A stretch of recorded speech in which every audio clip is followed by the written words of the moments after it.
Hey guys, welcome to Bhadra IAS Academy. Today is 3rd of June 2024 and आज के Assam Tribune का news analysis देख लेते हैं। इसको आपके सामने प्रेजेंट कर रहा हूँ मैं शुभदीप। चलिए सबसे पहला हम लोग न्यूज़ देख लेते हैं आसाम ट्रिब्यून का। यहाँ पे हम लोग बात करेंगे state pollution control board, that is Assam state pollution control board ने 50 टर्न हुआ है, मतलब almost they have completed 49 years of its service, right.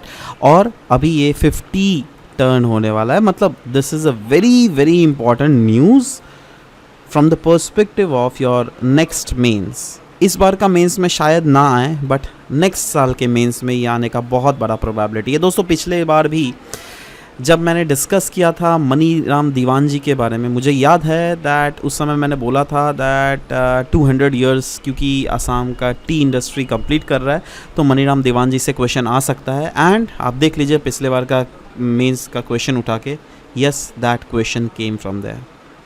Similarly इस बार फिर से मैं यह प्रेडिक्ट कर रहा हूँ आपको that state pollution control board से क्योंकि ये पूछा जा रहा है तो yes there is a high probability that it is turning 50, तो नेक्स्ट साल आपको ये क्वेश्चन भी आ सकता है, राइट। इनकी इस्टेब्लिशमेंट के बारे में अगर बात करें, यस इस्टेब्लिश को किया गया था 1975 जून 2 में under section 4 of the water prevention and control and pollution act of 1974। तो जी हाँ, anniversary that is recently board ने सेलिब्रेट किया 50th फाउंडेशन डे, जिसके तहत इसने मार्क किया है 49th years of dedicated service to environmental monitoring and sustainable development in Assam. तो बात अगर करें pollution control board of Assam के बारे में, इनके फंक्शंस और रिस्पॉन्सिबिलिटीज़ देख लेते हैं। जी हाँ दोस्तों, ये जो है ना, मतलब इन्वायरमेंट के प्रोटेक्शन के लिए इन्वायरमेंट आसाम के पोल्यूशन कंट्रोल मेजरमेंट लेना, राइट, मॉनिटर करना और इन्फोर्स कराना। अगर कभी भी कहीं पे पोल्यूशन हो रहा है तो उसकी 100% रोल्स एंड रिस्पॉन्सिबिलिटीज़ जो है पोल्यूशन कंट्रोल बोर्ड अथॉरिटी का ही है।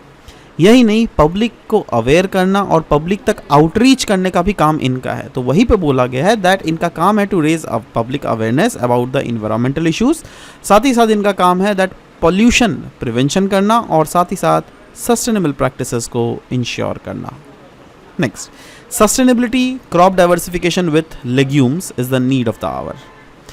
दोस्तों असम ट्रिब्यून का ये न्यूज़ है जहाँ पे क्लियरली बोला गया है दैट लेग्यूमिनस प्लांट्स जो होते हैं उनको हमें ज़्यादा से ज़्यादा बढ़ाने की ज़रूरत है। क्योंकि लेग्यूमिनस प्लांट क्या होता है, देखो हमारा जो एटमॉस्फेयर है ना, एटमॉस्फेयर में अगर इन टोटल देख लोगे रफली अराउंड 71% नाइट्रोजन है, 21% ऑक्सीजन है, 79%, माफ़ करना, 78%, sorry, I am so sorry, 78% is nitrogen, right, 21% is oxygen. तो 71 और 78 और 21 कितना हो गया, अराउंड आपका 99, राइट। अब बाकी का 1% में जो है ना डिफरेंट अदर गैसेस आते हैं, जिसमें आर्गन, कार्बन डाइऑक्साइड, जियोन, तो अलग अलग गैसेस हैं, ठीक है। तो अब आप बोलोगे 78% जब नाइट्रोजन है तो फिर नाइट्रोजनस फर्टिलाइजर्स का हम लोग को ज़रूरत क्यों पड़ता है? आसमान में तो इतना, हवा में तो इतना नाइट्रोजन है। उसका ज़रूरत इसलिए पड़ता है क्योंकि हमारे जो प्लांट स्पीशीज़ है ना वो हवा से नाइट्रोजन को डायरेक्टली एक्सट्रैक्ट नहीं कर सकते हैं, है ना।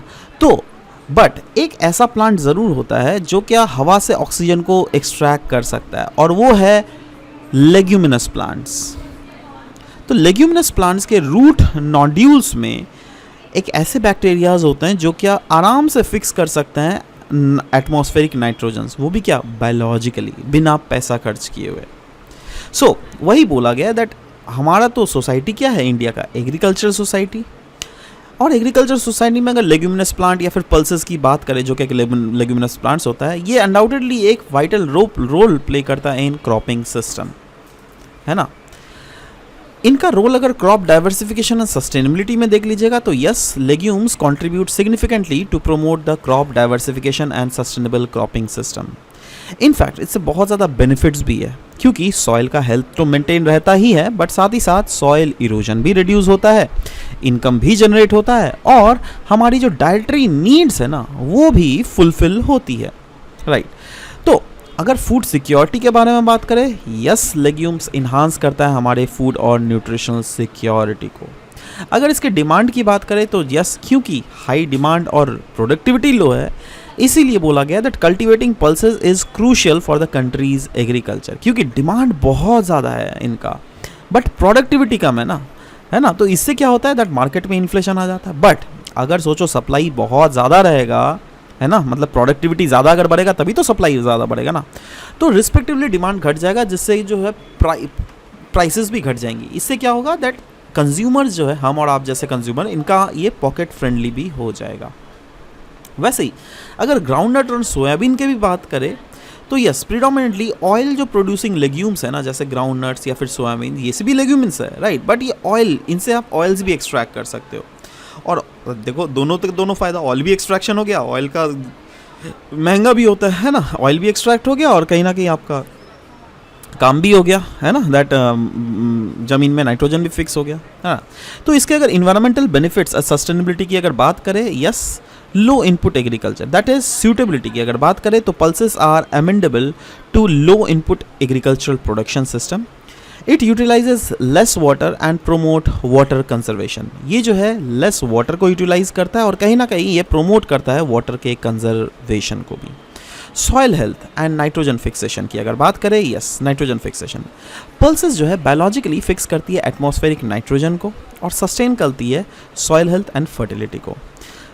बेनिफिट्स कैसे नॉन लेग्यूमिनस प्लांट्स को होता है, क्योंकि आप खुद सोचिए, अगर एक एग्रीकल्चर सीजन है, नेक्स्ट एग्रीकल्चर सीजन में मैं ऐसा क्रॉप उगाने वाला हूँ जिसको चाहिए नाइट्रोजन, तो पहला वाले में ही मैं ऐसा क्रॉप उगा दूंगा जो कि लेग्यूमिनस प्लांट्स हो, जिससे क्या वो एटमॉस्फेयर से नाइट्रोजन जमीन में फिक्स कर दे, जिससे जब सेकेंड एग्रीकल्चर सीजन में इस क्रॉप को मैं उगाने जाऊँ तो मैं को बाहर से नाइट्रोजन को नहीं डालना पड़े। समझ लो बात अब, है ना।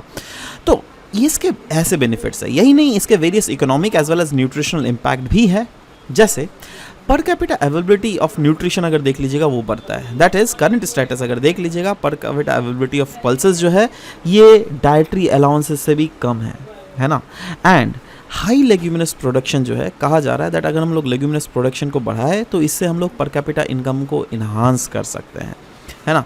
इकोनॉमिक अपॉर्चुनिटी की अगर बात करें, यस, इससे इनकम जनरेशंस भी होती है, दैट इज लेग्यूमिनस कल्टीवेशन अगर किया जाए तो इट ऑफर्स फार्मर्स रिन्यूमरेटिव ऑप्शंस, जिससे लोकल मार्केट जो है वो काफ़ी ज़्यादा बेटर रहता है, क्योंकि अगेन इनकम जनरेशन का भी तो बात आता है ना। Next is export potential. Export अगर देख लीजिएगा अपॉर्चुनिटीज़ ऑफ वेरियस आस्पेक्ट, तो उसमें भी अगर देख लीजिएगा, यस, इससे फ़ायदा ये होता है दैट इससे हमारा income as well as employment दोनों बूस्ट होता हुआ देखने को मिलता है। Environmental mitigation and global position की अगर बात करें, क्लाइमेट रिस्क मिटिगेशन, जी हाँ, ग्रीन हाउस गैसेज एमिशंस जो है घटता है। क्यों? क्योंकि लेग्यूम क्या करती है, क्लाइमेट रिस्क को मिटिगेट करने में एक बहुत महत्वपूर्ण भूमिका निभाती है।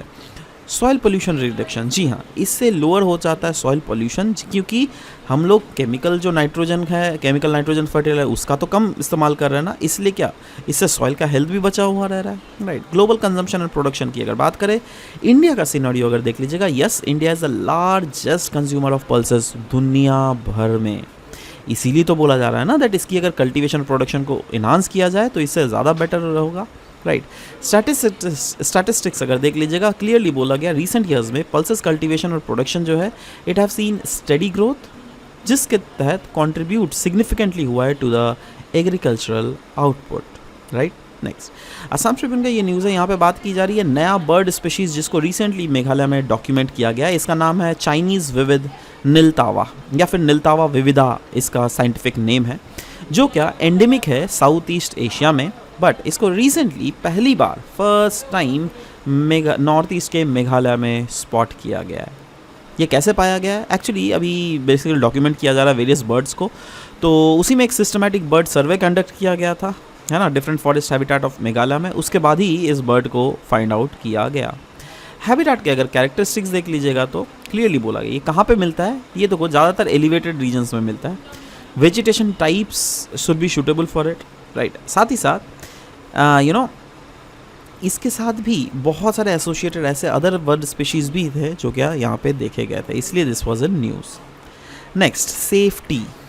देखो अब यहाँ पे बात बोली जा रही है टी से रिलेटेड कंसर्न के रिलेटेड। यहाँ पे क्लियरली बोला गया concerns about food contamination globally. Recently जो आप देख रहे हैं एमडीएच के मसाले यूएसए से फिर से भेज दिए गए, राइट। तो ये क्या है, दैट हमारा फूड कंटामिनेटेड है। तो इंडिया की बोला गया है दैट इंडिया का जो फूड इंडस्ट्री है इसमें एक बहुत बड़ा चैलेंज देखा जा रहा है, और इसीलिए यहाँ पे बोला है टी इंडस्ट्री को भी जो है हमको प्रमोट करने की ज़रूरत है। तो इंडिया के फूड इंडस्ट्री इन जनरल, यहाँ पे सिर्फ टी को नहीं, यहाँ पे इन जनरल फूड इंडस्ट्री को बोला गया है दैट देखो हमारे देश में क्या फूड सेफ्टी रेगुलेशंस नहीं है, बिल्कुल है, बट उसमें क्यों इतनी ढिलाई है, why there is lax implementation of food safety regulations. दूसरा, अगर बोला गया clearly that there is rejection of Indian tea shipments due to pesticides रेड्यूस। इसीलिए तो बोला गया ना दैट अगर इंडिया का टी अगर दूसरे जगह में भेजा जाता है तो फिर से भेज दिया जाता है ना। क्यों रीज़न दिया जाता है दैट हाँ नहीं वहाँ पे पेस्टिसाइड्स के रेड्यूस मिले हैं, तो ये तो गलत बात है ना। इससे क्या देखो हमारे जो टी के प्रोड्यूसर्स हैं, टी के एक्सपोर्टर्स हैं, सबको लॉस हो रहा है, राइट। इंडियन गवर्नमेंट इनिशिएटिव अगर बात बोले तो yes there is implementation of stringent food safety regulation undoubtedly. In fact 100% auctions होते हैं डस्ट टी के भी ट्रायल पीरियड के लिए ना।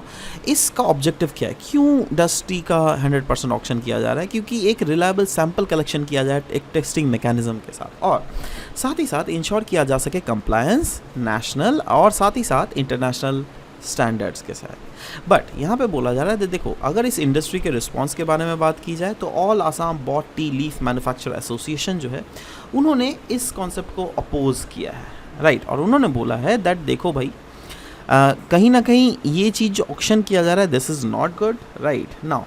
बट इंडस्ट्री में जो ऑर्गेनाइज सेक्टर है और स्मॉल टी ग्रोअर्स वो लोग तो इस इनिशिएटिव को सपोर्ट कर रहे हैं, इसके बारे में हम लोगों ने बात भी किया था। नाउ इनका आर्ग्यूमेंट क्या है, all Assam bought tea leaf manufacture association का आर्ग्यूमेंट क्या है दैट देखो टी ऑक्शन में जो है इनएफिशिएंसीज देखे जा रहे हैं, और कहीं ना कहीं बॉट लीफ फैक्ट्रीज में जो है फेयर प्राइसेस नहीं मिल पा रहा है, राइट।